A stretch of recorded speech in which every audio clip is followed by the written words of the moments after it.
क्या दोस्तों आपने कभी ऐसा नेता देखा है कि जो चुनाव के टाइम पर घर घर घूमता हो और जब चुनाव जीत जाता है तो वो ऐसा गायब हो जाता है मानो जैसे आपके मोबाइल से नेटवर्क। चुनाव से पहले नेताजी कहते हैं कि भाई साहब एक मौका दे दीजिए, और जब चुनाव जीत जाता है तो वही नेता कहता है भाई साहब अगली बार मिलेंगे 5 साल बाद। लेकिन दोस्तों अब कहानी बदल सकती है। राज्यसभा सांसद राघव चड्ढा ने 11 जनवरी 2026 में संसद में एक ऐसी मांग उठा दी है जिससे कई नेताओं की नींद उड़ सकती है। राइट टू रिकॉल, यानी काम नहीं तो कुर्सी नहीं। तो यहाँ हम सबसे पहले समझ लेते हैं कि ये जो राइट टू रिकॉल है ये आखिर है क्या। राइट टू रिकॉल मतलब कि अगर जनता को लगे कि उसका चुना हुआ नेता, सांसद, विधायक काम नहीं कर रहा है, वादे तोड़ रहा है, भ्रष्टाचार में लिप्त है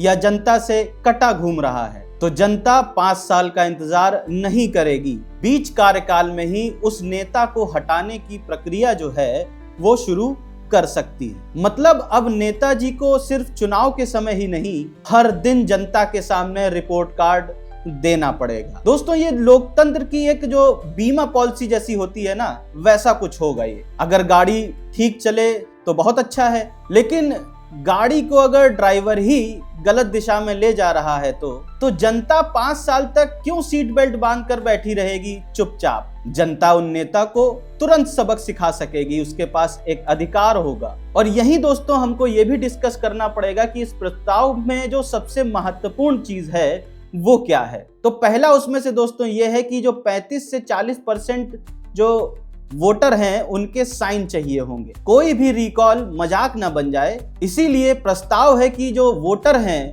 क्षेत्र के जो वोटर हैं, उनके 35 से 40% साइन होना जरूरी है, हस्ताक्षर करना लोगों को जरूरी है। मतलब सिर्फ ट्विटर के ट्रेंड से कुर्सी नहीं जाएगी दोस्तों, सड़क पर भी उतना ही समर्थन दिखाना होगा नेताजी को। दूसरा प्रस्ताव है कि जो अंतिम वोटिंग होगी उसमें 50% बहुमत लाना पड़ेगा नेताजी को, यानी सिर्फ सिग्नेचर से काम नहीं चलेगा। आखिरी चरण में वोटिंग होगी और उसमें 50% वोट होने चाहिए, ऐसे लोग होने चाहिए जो वोट करें जो आपको यानी नेताजी को हटाना चाहते हैं, तभी नेताजी बाहर होंगे। यानी इससे सुनिश्चित होगा कि फैसला जो होगा वो भावनात्मक नहीं होगा, प्रक्रिया के तहत होगा। इसमें तीसरी इंपॉर्टेंट चीज है वो ये है कि बराबरी का हक। जहां जिस देश में जज को, राष्ट्रपति को भी हटाने का प्रावधान है, तो सांसद और विधायक को क्यों नहीं। लोकतंत्र का सबसे बड़ा बॉस कौन है?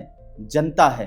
तो जनता के पास ये अधिकार क्यों नहीं होना चाहिए? बॉस को अपने कर्मचारी को हटाने का अधिकार क्यों नहीं होना चाहिए? अब यहाँ दोस्तों एक और सवाल आता है कि इतना शोर क्यों मच रहा है? क्योंकि अभी दोस्तों क्या सिस्टम है, चुनाव जीतिए और 5 साल तक आराम से एक सीट पर बैठे रहिए, आपको उस सीट से कोई नहीं हटा सकता।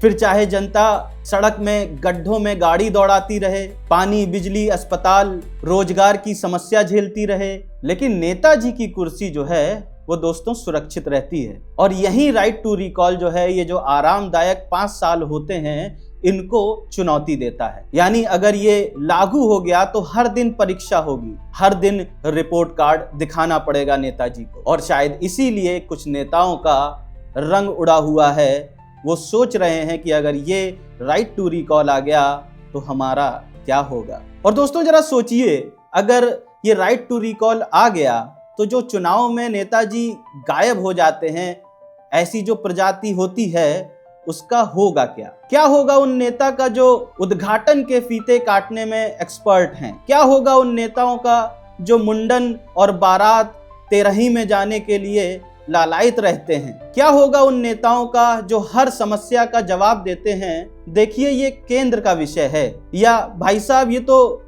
राज्य सरकार का विषय है, हम क्या कर सकते हैं इसमें। लेकिन अब जनता कहेगी दोस्तों, देखिए नेताजी ये आपकी कुर्सी का विषय है, और इसीलिए जवाबदेही बढ़ेगी।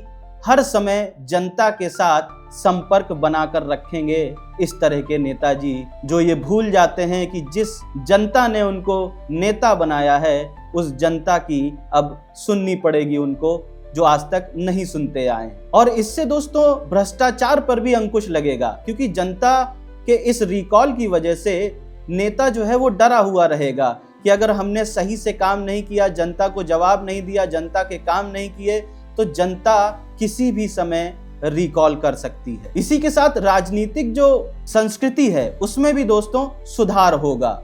नेता जो वादा करेंगे उसको सीरियसली लेंगे। लेकिन यहाँ दोस्तों एक गंभीर सवाल भी आता है, क्या ये हथियार गलत हाथों में तो नहीं चला जाएगा? अगर हर छोटी बड़ी बात पर रिकॉल की मांग उठने लगी, तो अगर विपक्ष केवल अस्थिरता फैलाने के लिए इसका इस्तेमाल करने लगे, तो यही वजह से दोस्तों 35 से 40% साइन और 50% बहुमत की शर्त रखी गई है राइट टू रिकॉल में, ताकि ये लोकतंत्र का हथियार बने, खिलौना नहीं। कुछ देशों में और राज्यों में ये व्यवस्था पहले से ही मौजूद है। अमेरिका के तो कुछ राज्यों में गवर्नर को भी जो है वो रिकॉल किया जा सकता है। मतलब ये कोई काल्पनिक विचार नहीं है, ये लोकतंत्र का एक एडवांस वर्जन है। लेकिन यहाँ पर बात सिर्फ कानून की नहीं है दोस्तों, बात यहाँ इस सवाल की है कि क्या हम जनता इसके लिए तैयार हैं? क्या हम भावनाओं के ऊपर उठकर फैसला करेंगे, या जाति, धर्म, पार्टी और सोशल मीडिया के हिसाब से या उसको देखते हुए फैसला करेंगे? राइट टू रिकॉल जनता को ताकत देगा, लेकिन जब ताकत आती है तो उसके साथ जिम्मेदारी भी आती है। और इसीलिए अगर ये कानून बन गया तो राजनीतिक पटल पर गेम चेंजर साबित हो सकता है। और इसीलिए जब चुनाव होगा दोस्तों, तो चुनाव शुरुआत होगा, अंत नहीं। नेताजी हर दिन चुनावी मोड में रहेंगे और शायद पहली बार जनता मालिक है सिर्फ नारा नहीं हकीकत बनेगा। तो दोस्तों, काम नहीं तो कुर्सी नहीं, क्या ये नारा भारत के लोकतंत्र को मजबूत करेगा या राजनीतिक अस्थिरता बढ़ाएगा? आप क्या सोचते हैं? क्या आप अपने क्षेत्र के सांसद और विधायक को बीच में ही हटाने का अधिकार चाहते हैं? नीचे कमेंट में लिखिए दोस्तों #RightToRecall, हाँ या ना। वीडियो आपको पसंद आया हो ये तो दोस्तों लाइक करिएगा, शेयर करिएगा, कमेंट भी करिएगा और किन्हीं 2 लोगों को जरूर भेजिएगा, क्योंकि यहाँ बात सिर्फ खबर की नहीं होती है, जवाबदेही की होती है। मैं मिलूंगा आपसे अगले वीडियो में, तब तक के लिए याद रखिएगा, लोकतंत्र में असली ताकत कुर्सी की नहीं होती, कुर्सी देने वालों की होती है, यानी आपकी और हमारी। बाकी आज के लिए बस इतना ही, मैं फिर जल्दी मिलूंगा, तब तक के लिए जय हिंद, जय भारत, नमस्ते।